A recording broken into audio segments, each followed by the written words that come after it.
한국 정치론 2주차 두 번째 시간입니다. 계속해서 대통령제 변평 과정에 대해서 알아보도록 하겠는데요. 지난 시간에는 이제 제1공화 해방과 더불어서 제1공화국의 성립, 그리고 제1공화국에서의 대통령제가 어떻게 이제 변질되어 갔다고 하는 표현이 더 맞을 것 같아요. 그 기존에 의도했던 의원 내각제가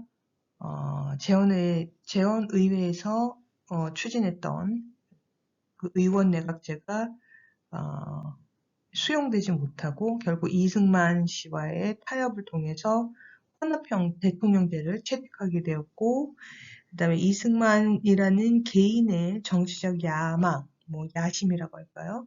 그것과 결부되어서 결국 대통령에게 권력이 집중되는 그러한 과정이 점차 진행되다가 결국에는 부정선거에 의해서 그 파국을 맞이하게 되었다. 그리고 또한 그를 뒤이어서 이제 제2공화국이 수립되었는데, 이때는 대통령제의 역시 문제점들을 절실하게 느낀 후니까요. 의원 내각제로 다시 회귀를 하게 됩니다. 네, 그렇지만 여타의 정치적 혼란 상황, 그것은 우리가 스스로 국가를 다스리는 그 기간이 길지가 않죠. 해방 이후에 그 얼마 안 되는 기간 동안에 빠르게 사회 전체를 안정화시키는 것은 사실상 어려웠다고 볼 수가 있어요. 여전히 이념적인 대립은 존재했었고요. 그리고 또한 경제적 상황이 만만치 않았죠. 우리가 전제 그 과정 속에서 제1공화국 같은 경우에는 대한민국 정부 수립부터 전쟁까지 겪고요. 3년이라는 긴 시간 동안에 전쟁을 겪게 되고, 그 전쟁 이후에 완전히 황폐해진 대한민국이라는 나라 자체를 다시 세워야 되는 과정 속에서 여러 이익 집단이나 정치 세력 간의 의견이 대립될 수밖에 없죠. 그건 너무나 당연한 것이었거든요. 그런데 사실 국민들의 의식도 그렇고요. 우리가 소위 말하는 근대적인 민주국가, 민주주의를 채택하는 입헌민주제 국가를 채택한 것이 역사가 짧으니까 사람들은 민주주의를 어떻게 다룰지를 몰랐다고 볼 수밖에 없어요. 그래서 그러한 혼란 상황이 결국은 또 다른 정치적인 야망을 가진 세력들에게는 큰 그 빌미를 줄 수가 있겠죠. 정치적 혼란 상황이.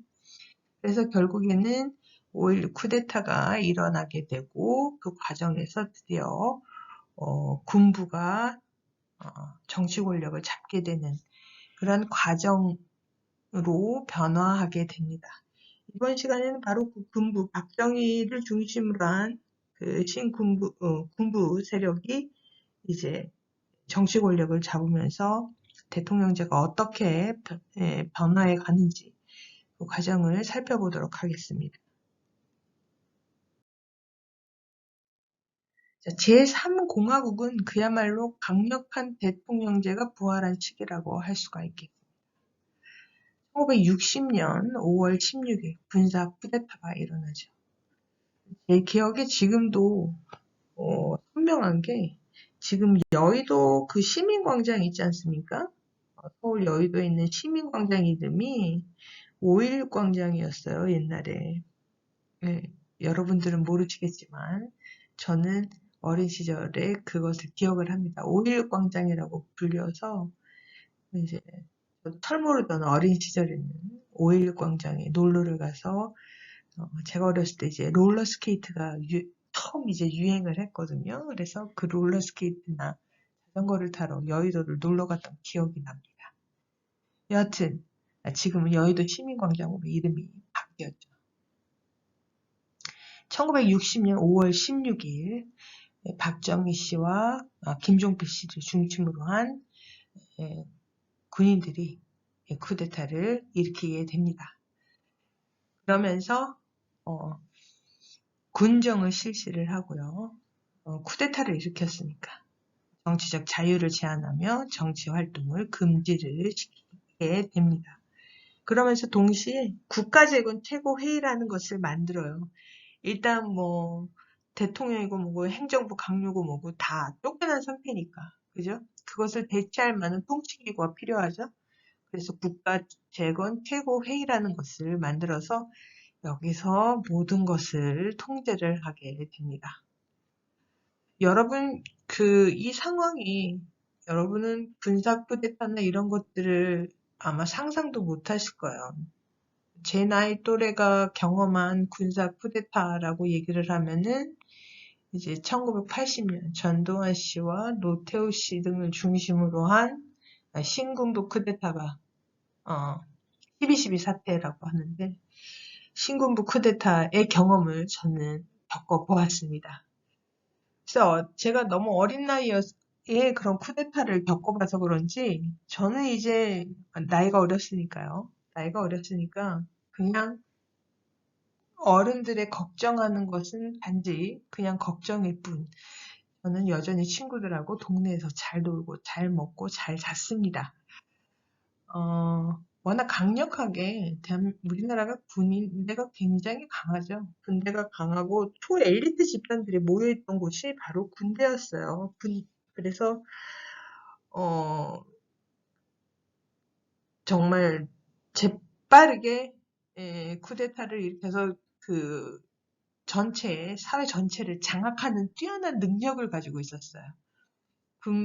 왜 1980년도 신군부의 쿠데타가 그렇게 빠른 시일 내에 완전히 사회 전체를 장악할 수 있었냐면 이미 군인들은 이 1960년 5.16 군사 쿠데타의 경험을 가지고 있었다는 겁니다.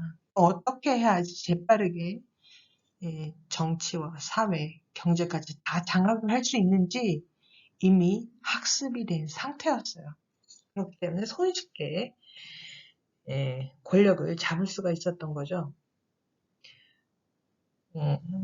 뭐 지금도 기억이 나는 것은 제가 제 본가가 청와대 근처예요.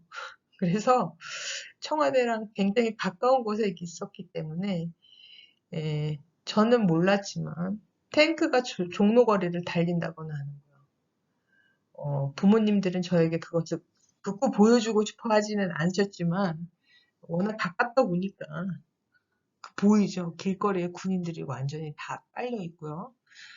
탱크가 차도를 그냥 이렇게 종로를 막 달려간다거나 종로 대로를 그 넓은 길을 전체적으로 이 군부가 권력을 잡았을 때 뭐 군대도 그러한 경험을 했지만 국민들도 이미 대한민국 국민들은 경험을 해봤어요. 그러니까 그럴 때는 어떻게 해야 된다? 입 닫고 눈 감고 그냥 가만히 있어야 되는 거죠. 안 그러면 큰일 난다라는 그런 학습이 국민들도 돼 있었어요. 그래서 비교적 여러분들이 뭐 최근 같은 경우는 미얀마에서 군사 쿠데타가 일어나서 뭐 시민들이 막 거리로 나와서 항의 데모를 하고 거기에 대해서 군대가 시민들에게 총격을 가한다거나 하는 그러한 사태를 여러분들은 상상을 하실지 모르겠는데 우리나라는 그러지 않았어요. 정말 빠르게 전광석화 같은 스피드로 사회의 모든 권력들을 다 장악을 했거든요. 그래서 우리는 그러한 혼란은 없었고요. 초창기에는 그래서 모두 숨죽이고 있다가 점점 의견을 표출하게 되는 거죠. 여하튼 군부는 쿠데타를 일으킨 후에 국가재건 최고회의를 설립을 해서 거기서 이제 통치를 하게 되는데 역시 새로운 정부 제2공화국을 부정하고 이제 새로운 사회를 건설하기 위해서는 역시 헌법이 필요하다. 그래서 제3공화국 출범을 위한 헌법 개정안은 국가재건 최고회의에서 의결을 합니다. 이미 왜냐? 국회가 기능을 못하거든요. 이때는 정치활동이 금지되어 있기 때문에요. 1962년 12월 17일 국가재건 최고회의 의결을 거쳐서 개정헌법이 의결이 되었고, 그 다음에 국민투표를 국민투표를 통해서 확정되게 됩니다. 여러분, 이것은 우리 헌법 개정에 있어서 국민투표를 도입한 최초의 사례가 바로 이때라고 보시면 되겠어요. 국민들이 개정된 헌법에 찬성을 하느냐, 안 하느냐를 묻는 그런 국민투표를 실시하게 된 것이라고 할 수가 있겠죠. 지금도 역시 헌법이 개정되려면은 대통령의 발의든 국회의 발의든 해서 국회 의결을 거쳐서 거기서 통과가 되면 공고를 한 다음에 대통령이 곧바로 국민투표를 실시하겠다는 사실을 알리죠. 그리고 나서 국민투표를 해서 이제 과반수 이상의 국민들이 찬성을 하게 되면 이제 새로운 헌법이 탄생하게 되는 그런 과정을 거치게 되는 겁니다. 그러면서 올6 군부 군사 쿠데타를 일으킨 군부는 대통령제로 다시 되돌아갈 것을 소망합니다. 그때 뭐라고 그랬냐면 이 대통령제가 필요하다라는 그 필요성을 얘기를 하면서 뭐라고 얘기를 했냐면 국가 질서를 유지하고 조속한 국민 경제의 부흥을 도모하기 위하여 우리는 안정되고 일할 수 있는 정부 형태를 가져야 하겠습니다. 이 제2공화국 정부는 일을 안 했다는 얘기죠. 그래서 정부 형태는 대통령제를 택하여서 대통령에게 행정의 모든 책임을 귀일시키는 동시에 전국의 안전을 기하였습니다. 이것도 역시 강력한 대통령제여야지만 가능하죠. 대통령이 강하지 않은 상태에서의 대통령제라면은 이런 전국의 안정이라든가 그 다음에 대통령이 책임을 지고 국가를 이끌어가는, 나라를 이끌어가는 것은 불가능하다고 볼 수 있는데 이 표현에서도 알 수가 있겠듯이 정말 강력한 대통령제를 소망하고 있구나라는 것을 알 수가 있겠습니다. 그래서 개정된 헌법 내용을 보시면은 대통령 임기는 4년제로 하며 연임을 할 수 있도록 하였습니다.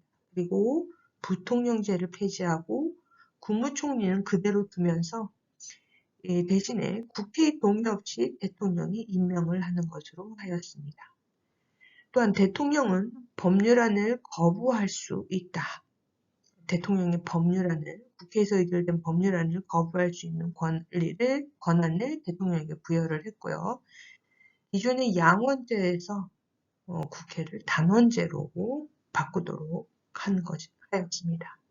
그리고 또한 국회는 국무총리와 국무위원의 해임 건의안을 가지지만 구속력은 없도록 하였다. 왜냐면 어쨌든 간에 국정을 안정적으로 이끌어가는 그것을 목표로 하였기 때문에 국무총리나 국무위원을 이렇게 자주 바꿀 수는 없죠. 어차피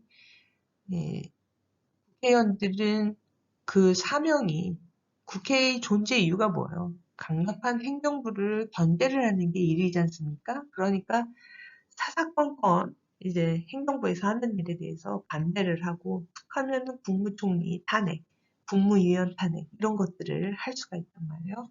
그러니까 그것을 사전에 예방을 하기 위해서 대통령에게 해임을 건의할 수는 있지만 굳이 대통령이 국무총리나 국무위원은 해임하지 않아도 된다라는 내용을 담고 있습니다. 그리고 특징적으로 이 제3공화국의 개정헌법은 헌법 개정 요건을 강화하였습니다. 함부로 헌법을 개정하지 못하도록 한 거죠.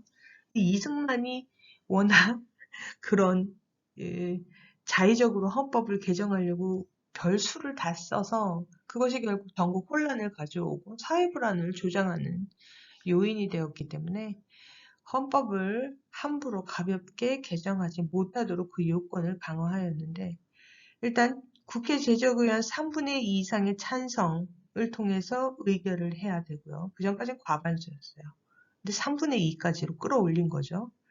그리고 국민투표에서 과반수의 찬성을 얻도록 요건을 강화하였습니다. 그런데 아이러니하게도 이 헌법 개정 요건을 이렇게 강화하였음에도 불구하고 제3공화국 역시 헌법을 맘대로 개정을 하고, 혹은 유신헌법의 경우에는 박정희 씨의 유신헌법의 경우에는 기존의 헌법을 완전히 폐기를 하고 새로운 헌법을 만들었단 말이에요. 헌법을 개정한 것이 아니라 새로운 헌법을 만들어 버렸어요. 유신헌법이라고. 아무리 개정 요건을 강화하고 어떻게 해도 권위주의 체제에서는 그딴 거 필요 없다. 즉 헌법이 그냥 종이 쪼가리에 지나지 않게 된다라는 거예요. 여하튼 초기에 그 5.16 군사 쿠데타 세력 같은 경우에는 여하튼 국민들에게 자신들의 권력을 잡는 거에 대해서 일정 정도 뭐 지지도 있었어요. 사실 제2공화국 때 워낙 정치적 혼란을 거쳤기 때문에, 그리고 전쟁 이후에 이제 먹고 사는 문제가 경제난이 너무 심했기 때문에 새로운 세력이 나타나서 이제 국민들이 바라는 거는 국민들 배불리 해줬으면 좋겠다라는 거. 그런 욕구가 굉장히 경제 발전이 욕구가 굉장히 강했기 때문에 지지하는 사람들도 많았습니다. 그렇지만 이제 그것이 점차 변질돼 가는 거죠. 점차 변질이 돼 가면서 초기에 지지를 보냈던 사람들도 이제 나중에는 국민들을 이제 겪어보면 알게 되는 거죠. 지나치면 안 되죠. 지나치면 안 되는데 박정희 씨는 선을 넘는 행동까지 하는 겁니다. 그래서 헌법 개정 요건을 강화한 것이 제3공화국 헌법의 특징이었다라고 보시면 되겠습니다. 네, 이 새로 개정된 헌법을 통해서 선거를 치르게 되죠. 그래서 1963년 10월 15일에 선거에서 박정희 씨가 대통령에 당선이 됩니다. 그런데 박정희 씨가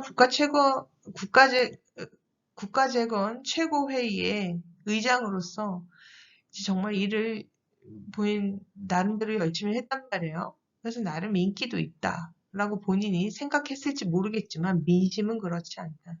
그래서 대한민국 사람들이 경제 문제, 지금도 마찬가지예요. 우리도 이제 곧 있으면 내년에 대통령 선거를 하게 됩니다. 대통령 선거를 하게 되는데 국민들이 경제 문제가 가장 우선이다라고 항상 얘기를 해요. 항상 얘기를 하는데 우리나라의 그 대통령 선거의 특징을 보면 먹고 사는 문제를 초월한 뭔가, 그 어떤 그것을 대통령에게 요구를 한다는 그런 특징을 볼 수가 있어요. 가장 먹고 사는 문제보다 우선한다고 생각되는 것이 일단은 우리나라 안보 문제예요. 예를 들어서 북한과의 대립이 굉장히 격렬해지거나 전쟁 위기가 있다거나 국민들이 그런 점에서 심리적 불안감을 가지고 있을 때는 먹고 사는 문제를 뛰어넘어서 안전을 추구하게 되는 그런 투표를 하기도 하고요.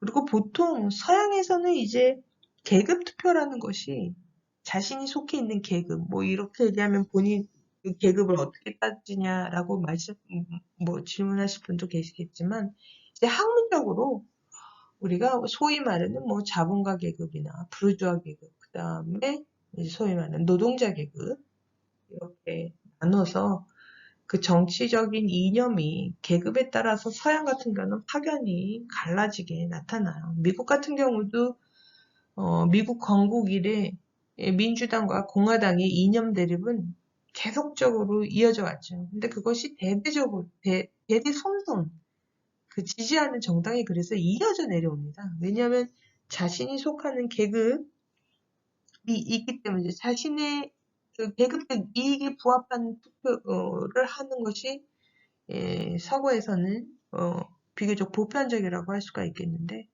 우리나라 같은 경우는 계급 투표를 하질 않아요. 사람들이. 계급 투표를 한다면 노동자 계급은 노동자 계급에게 유리한 공약을 내고는 대통령에게 투표를 해야 되죠. 근데 우린 그렇지 않다는 거죠. 따라서 먹고 사는 문제를 초월한 그 어떤 것을 추구를 하기도 합니다. 사실상 박정희 씨는 경제개발과 먹고 사는 문제에 대해서 굉장히 국민들의 그리고 사회 안전 이런 것들을 강력하게 주장을 했음에도 불구하고 사실상 이 첫 선거에서 첫 대통령 선거에서 굉장히 어렵게 승리를 해요. 그러니까 떨어진 사람하고 한 17만 표 정도 차이밖에 안 나게 굉장히 정말 어렵게 당선이 된 거죠. 결국 국민들은 어떤 간에 거부감은 있는 거죠. 군부 통치에 대해서 거부감을 느끼는 사람들도 분명히 존재를 한다는 거였어요. 그래서 이러한 점에 대해서 경계심을 가진 사람이 있었고, 그리고 여전히 이 1960년대만 해도 이념적으로 지금은 뭐 이념적으로 이렇게 뭐 좌파니 우파니 사실 지금 많이 얘기를 하지만 저는 솔직히 우리나라에 좌파 우파 이렇게 정치적으로 정당이 갈라져 있다라고는 생각 안 해요. 뭐 뭉뚱그려서 얘기를 하면은 뭐 예를 들어서 지금의 여당이다라고 하면은 중도 우파 정도, 중도 우파에서 이념적으로는 약간 중도 좌파 정도까지, 뭐 그 정도까지라고 저는 보고 있고, 그다음에 야당 같은 경우에는 중도 우파에서 그 안에도 깜짝깜짝 놀라게 좌파적인 공약을 내거는 사람이 있어서 그런 내걸거나 하는 그런 사안들이 있어서 이념적 스펙트럼이 굉장히 넓다. 극우부터 좌파까지 오히려 야당이 이념적 스펙트럼이 굉장히 넓은 것 같다라는 생각을 하기도 합니다. 여하튼 박정희 씨는 1963년에 있었던 대통령 선거에서 정말 어렵게 당선이 됩니다. 그리고 박정희 씨는 이제 자신의 대통령 임기 동안에 자신의 지지 기반이 되어줄 수 있는 정당을 또 만들어요. 그것이 바로 민주공화당입니다. 이 민주공화당은 국회의원 선거에서 175석 중에 110석을 획득함으로써 오히려 의회에서는 의석을 많이 차지하게 되죠. 뭐 이렇게 되면 의회가 든든하게 뒷받침이 돼주니까요. 박정희 씨는 굉장히 자유롭게 자신의 일을 할 수 있게 되겠죠. 그러면서 이제 1967년 5월 3일 다시 이제 선거를 치르게 됩니다. 우리가 이때까지 중임 때잖아요. 연임 딱 2번까지 대통령을 할 수가 있었어요. 개정된 헌법 안에서는. 그래서 다음 임기를 위한 1967년 선거를 하는데 여기에서 박정희 씨가 정말 어마어마하게 승리를 하는 겁니다.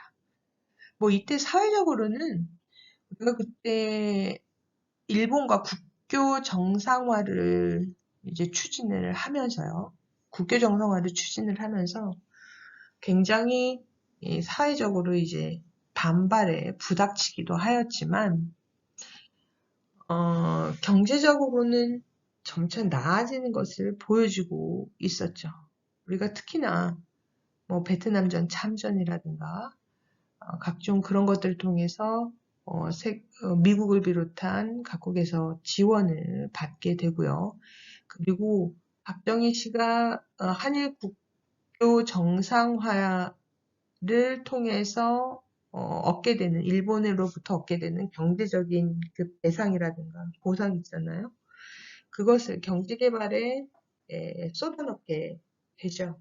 그렇게 되면서 거기에 대해서 기대를 하는 사람들도 많았다는 거예요. 그러니까 1967년도에 있었던 이제 2기, 2기 임기를 향한 선거에서 박정희 씨가 대승을 거두게 되는데 여기에서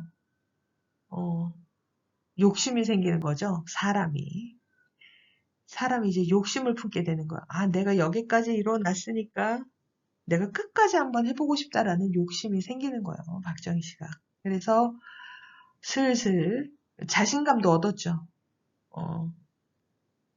두 번째 선거에서 대승을 거두게 되니까 자신감도 얻게 되었고, 그래서 삼선 개헌을 통해서 장기 집권을 꾀하고자 합니다. 그런데 1967년 6월 8일 동년 같은 해 6월 8일에 예정되었던 국회의원 선거에서 결국에는 자신이 삼선 개헌을 하기 위해서는 선거에서 더 많은 의석수가 필요해요. 왜? 본인이 개헌을 하기 위한 요건들을 강화시켜 놨잖아요. 그죠? 국회 제적의원의 3분의 2 이상이 찬성을 해야지만 헌법을 개정할 수 있도록 본인이 그렇게 헌법 개정 요건을 강화시켜 놨기 때문에 닥쳐오는 선거에서 국회의원 선거에서 보다 많은 자신이 지지할 만한 그 자신의 그 민주공화당의 의석수가 필요해지게 되었죠.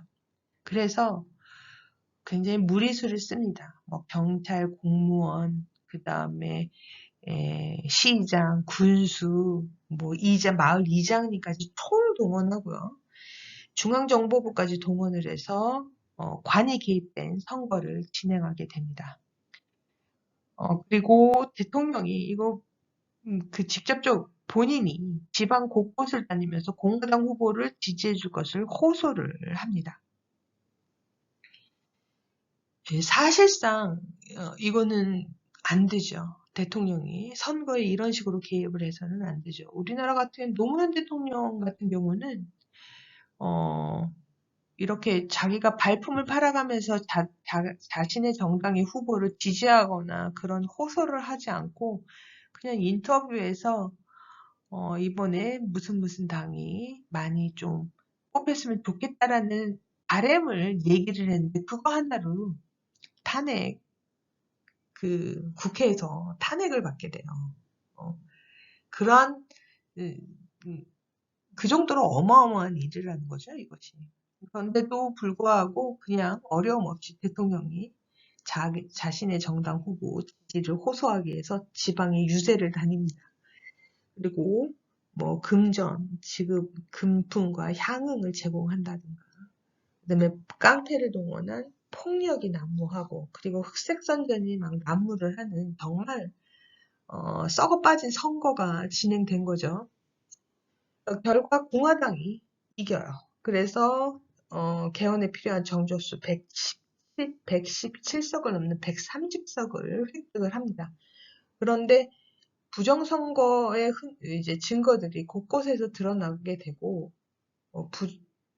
쉽게 부정을 하지 못하는 사례들이 이제 다 드러나게 되죠. 그래서 몇몇 의원 당선 취소 결정이 내려지기도 하고요.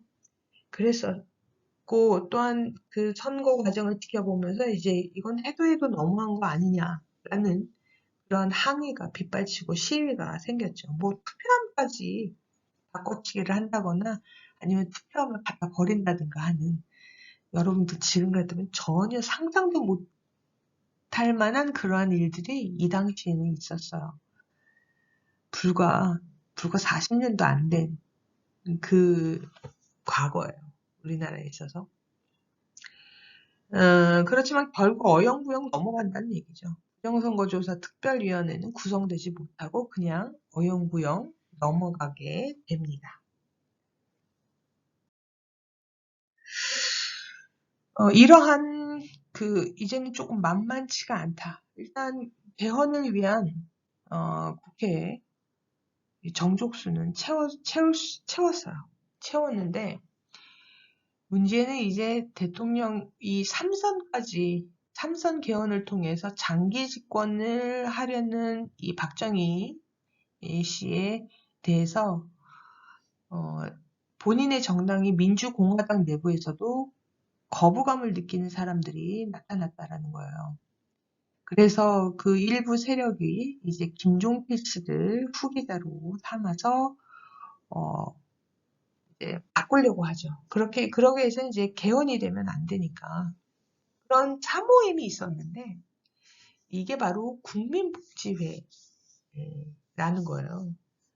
사실은 이제 어떻게 하면 농촌을 개발시킬 수 있을까 뭐 그런 거를 논의하기 위한 공화당 내의 국회의원들의 모임이었는데 여기서 주로 얘기가 된 게 삼선 개헌을 통해서 또다시 박정희 씨가 대통령이 되는 것은 국민들의 지지를 받지 못하고 정당성을 얻지 못할 것이다. 더군다나 이 당시 이 박정희 씨 같은 경우에는 베트남 참전까지 하면서 미국에 굉장히 잘 보이려고 노력을 했단 말이에요. 그럼에도 불구하고 미국이 과연 삼선 세 번째 대통령이 되는 박정희 씨를 지지할 것인가? 여기에 대해서는 미국의 지지를 얻지 못한다라는 의견이 굉장히 컸죠. 그래서 김종필 씨를 후계자로 해서 새롭게 이제 대통령을 바꿔야 된다라는 그러한 논의들이 몇몇 공화당 내부에서 있었는데 그것을 찾아내서 이 계파를 숙청을 합니다. 그것이 일명 국민복지회 사건이에요. 이 사건은 결국 박정희 씨의 본인의 정당인 공화당 내부에 균열을 일으키게 되고요. 그것을 밖으로 드러내는 그런 사건이 되겠죠. 이런 과정을 거쳐서 강력하게 세 번째 대통령 임기에 도전을 하고자 하는 박정희 씨, 삼선 개헌안을 담은 개헌안을 날치기 통과시키게 됩니다. 1969년 9월 14일에 삼선 개헌안의 날치기 통과가 이루어졌고요. 야당이 이제 이 삼선 개헌안을 상정을 하니까 야당이 적극 반대를 하면서 본회의장을 점거를 해버렸죠. 그러니까 어차피 공화당의 의원 수는 많고 무소속이든 어떤 여태 다른 소수 정당이든 간에 공화당 편에 붙을 만한 정당 사람들이 있었단 말이에요. 그래서 공화당은 그러한 사람들을 모아서 9월 14일 새벽 2시에 국회 소회의실에 자기들끼리 모여서 삼선 개헌안을 통과시키게 됩니다. 이 삼선 개헌안의 내용을 보면 대통령 연임 조항을 삭제해서 삼선이 가능하도록 하였고요. 대통령 탄핵 발의 요건을 의원 30명에서 50명으로 늘렸습니다. 그리고 또한 탄핵 가결 요건 또한 강화시켜서 함부로 탄핵을 하지 못하도록 과반수에서 3분의 2 이상으로 높여버리죠. 또한 국회의원을 장차관 겸임을 할 수 있도록 하였고요. 국회의원도 하고 장관이나 차관도 할 수 있도록 만들었어요. 그리고 국회의원 정수를 200명에서 250명까지 늘리게 됩니다. 이제 의결된 개헌안은 10월 17일 국민투표를 통해서 투표율 77.1%, 찬성률 65.1%로 확정되어서 드디어 박정희 씨가 대통령 3선에 도전할 수 있는 법적 토대를 마련하게 되죠.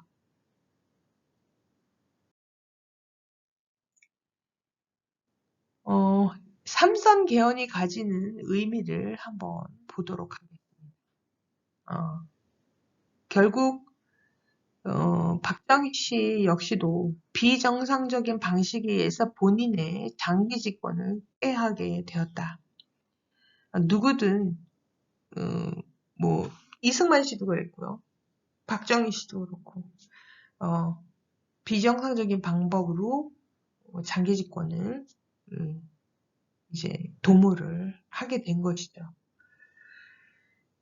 이것이 일정 정도 이때 그러니까 국민들한테는 일종의 트라우마예요.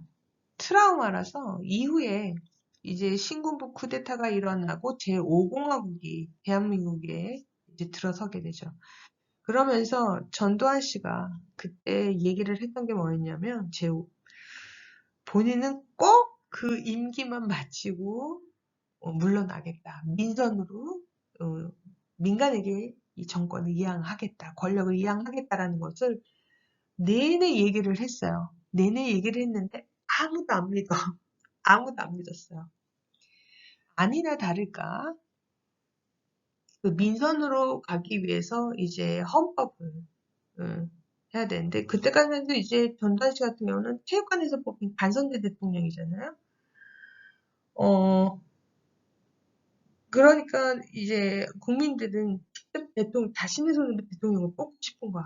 그러니까 국민들은 이제 직선제로의 개헌을 요구를 했는데, 그 개헌을 요구를 하면서 그 시민들이 막 들고 일어났단 말이에요. 그러니까 전두환 씨가 개헌을 안 하겠다라고 얘기를 해버렸어요. 그러면서 또다시 간선제를 통해서 본인이 이제 장기 집권은 하지는 않지만 자신의 정치적 후계자라고 할 수 있는 노태우 씨에게 권력이 자연스럽게 이양될 수 있도록 개헌 직선제 도입을 하지 않겠다라고 얘기를 하니까 이제 거기서 드디어 더 초강력 시민 저항이 발생을 하죠. 그래서 결국 60 항쟁까지 일어나게 되고 노태우 씨가 이제 항복을 하는 그런 성명을 발표를 하게 되면서 직선제가 도입이 되게 됩니다. 근데 또 국민은 믿지를 않았어요. 특히나 군인이 정권을 잡아서 그냥 고스란히 얌전하게 권력을 내놓을 거라는 거를 국민들은 절대로 믿지를 않았죠. 즉, 이러한 비정상적인 방식에 의해서 특정 세력이 자신의 장기 집권을 노릴 수 있는 그러한 일들이 이제 가능성들이 계속 열리게 되었다라는 의미가 있고요.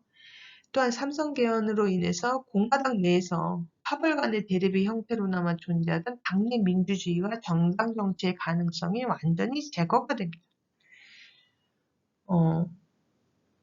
우리 지금도 그렇죠. 당내 민주주의 얘기하면서 결국 그 국회 소속 의원, 정당 소속 국회의원들이 주장하는 당내 민주주의라는 것은 결국 파벌 간의 의견들이 이것을 인정하는 정도, 그 정도예요. 사실 어느 나라나 마찬가지죠.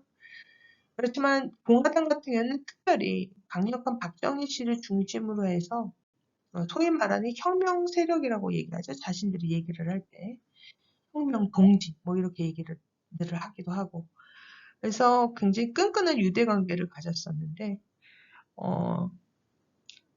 3번까지 해먹는 것은 너무한 거 아니냐라는 의견들이 당내에서도 나타나게 됐고, 그것을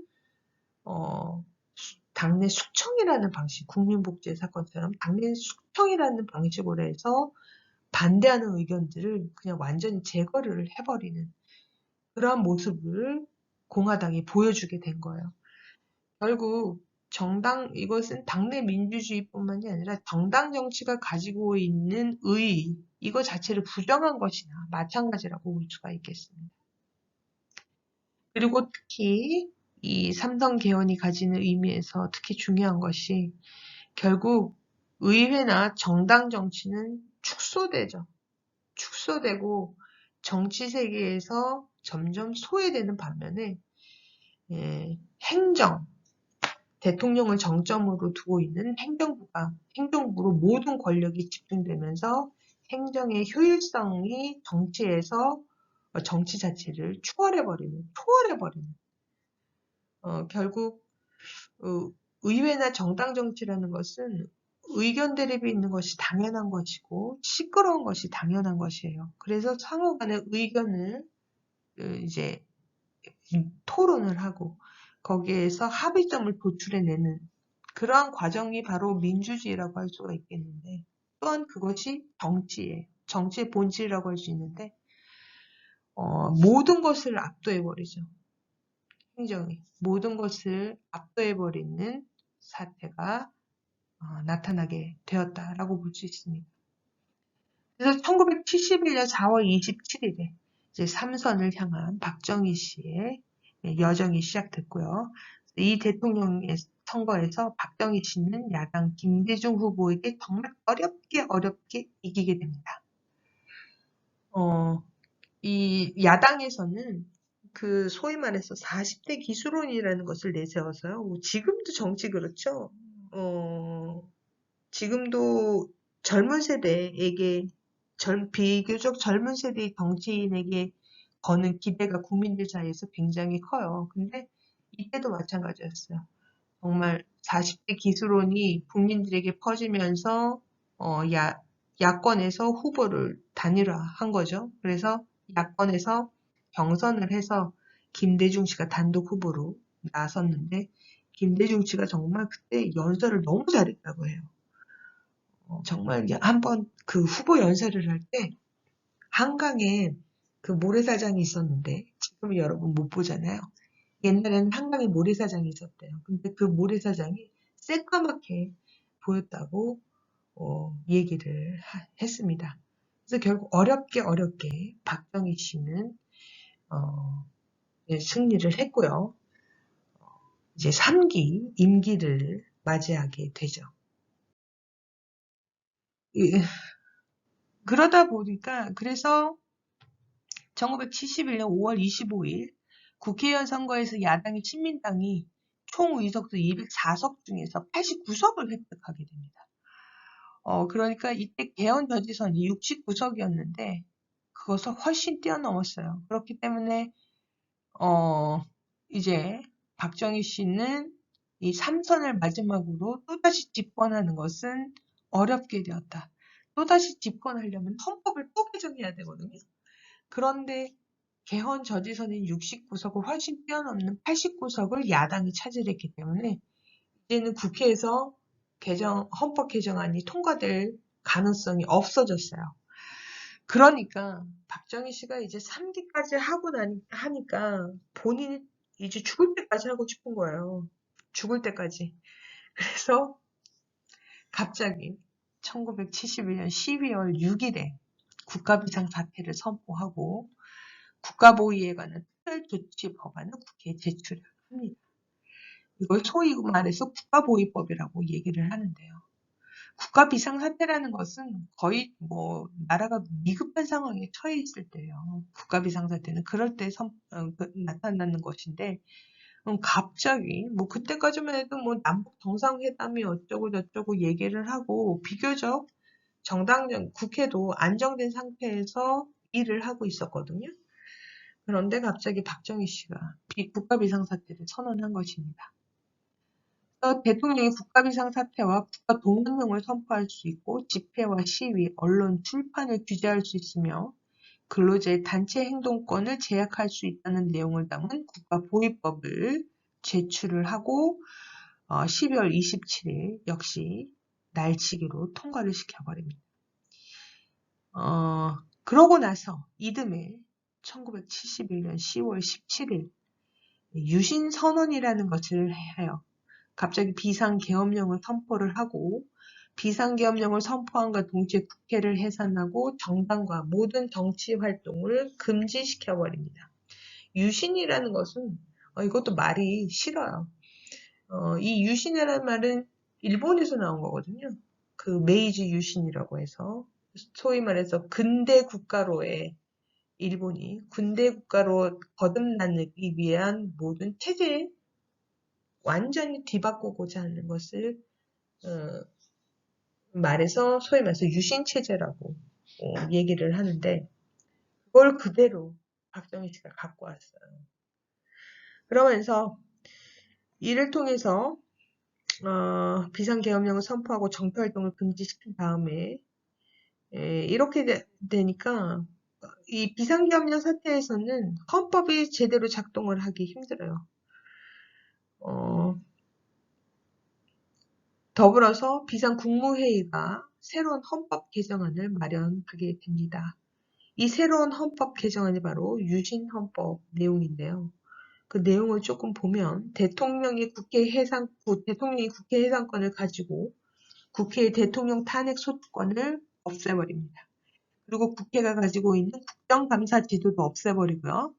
국회의원은 3분의 1을 대통령이 임명하도록 만들었어요. 듣도 보도 못한 제도죠. 그리고 연간 국회가 문을 여는 날짜를 150일을 넘지 못하도록 했어요. 국회 보고 일을 하지 말라는 거죠. 사실 이런 거 뭐 국정감사도 안 하고 아무것도 안 하면은 할 일이 없어, 국회의원이. 그죠? 굳이 할 일이 뭐가 있겠어요. 그냥 박수나 터주는 거지. 그리고 또 무슨 내용이 있었냐면 사법부에 대해서는 대통령이 대법원장과 대법원 판사 그리고 모든 법관을 임명하도록 하였습니다. 사법부도 대통령 거야. 그리고 대통령 선거에서 직선제를 폐지하고 통일주체 국민회의 대의원 선거에서 간선제를 통해서 대통령으로 추대되도록 만들었고요. 그리고 대통령과 국회의원의 임기를 6년으로 하였으며 국회의원의 경우 대통령의 지명에 의한 유신정우에 의한 대통령이 3분의 1, 전체 국회의원의 3분의 1 대통령이 임명할 수 있다고 했잖아요. 그게 바로 유신정우예요.